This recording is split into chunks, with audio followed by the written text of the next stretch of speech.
ladies, congratulations on the show. Thank you. This is one of my favourite shows I'm watching right now, and I'm a bit old school. I like the fact that they're releasing them once a week. Are you guys into your binge watching, or do you like kind of the old-fashioned way of? I like both. I have to say. I think the episode by episode, you get the and then you're like, oh, like you want more, but it gives you time over the week to appreciate what you've watched.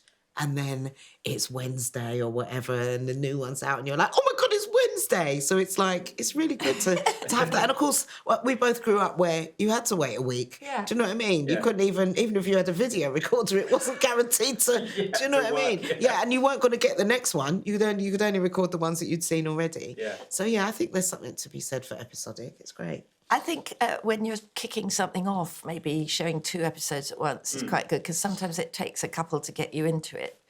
And with so much out there, I think sort of getting hooked is very important. I do both, like Claire, but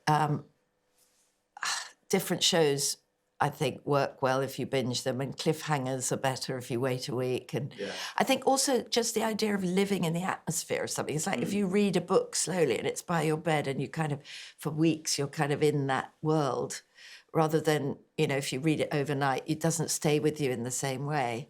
So, it's horses for courses, I think. But I do think the first 2 might be a good formula to always show them together. Yeah, you guys have been lucky enough to do some amazing roles over your career. What was it about Silo and working with Graham, and then obviously Rebecca as one of the producers, that kind of enticed you? Because there's a lot in this show to unpack that's reflective of modern day and society and all that kind of stuff. So what was the key for you guys to say yes? Well, one, it's like incredibly well written, and the characters are really well drawn, so you know exactly who you are. Sometimes you get, a TV thing and you're playing someone's mum, and you have to put in a lot of detail for yourself in order to create the character. But these characters are there with a history, which is fantastic. It's there for you to just sit into and make your own. Yeah, and also it's a fantastic cast, great directors. Yeah, people like Eric and that are just amazing on set. So yeah. I mean, I agree that it's the writing usually that attracts me to something, but also it's very unusual. This character is nothing like anybody I've played before, so that's always attractive. But also just that thing where you don't get many female characters, particularly older female characters, who are not in some kind of relation to a family. They're somebody's mummy or granny or.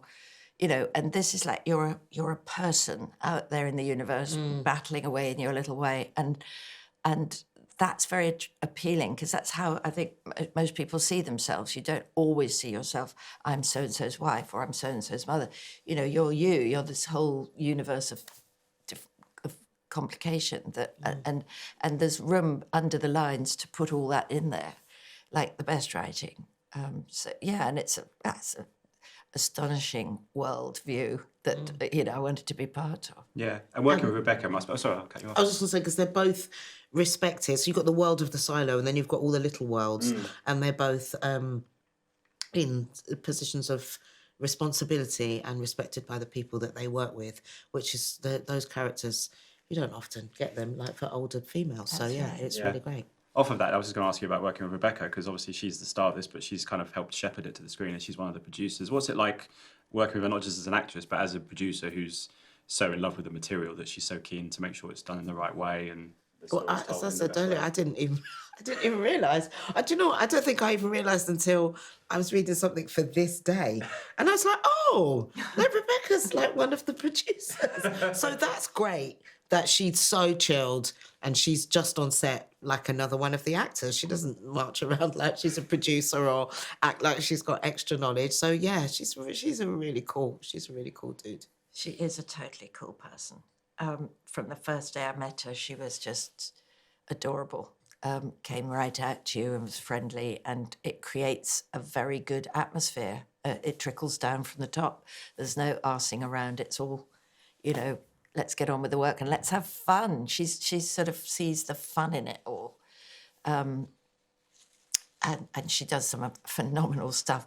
I was texting her, the superhuman Juliette who can open, doors and things that have been sealed for hundreds of years and sort of swim underground and, beat 7 men to the ground, She makes it really convincing, and that is so amazing. Yeah.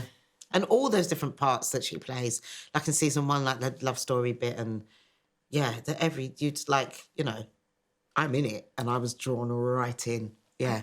I think she's a big reason why people can get into it. I think she's a real vital person. Yeah, absolutely. Ladies and gentlemen, you're watching Hey You Guys! Hey, you guys! Hey, you guys! Hey, that's what they all say. Hey, you guys! Hey, you guys!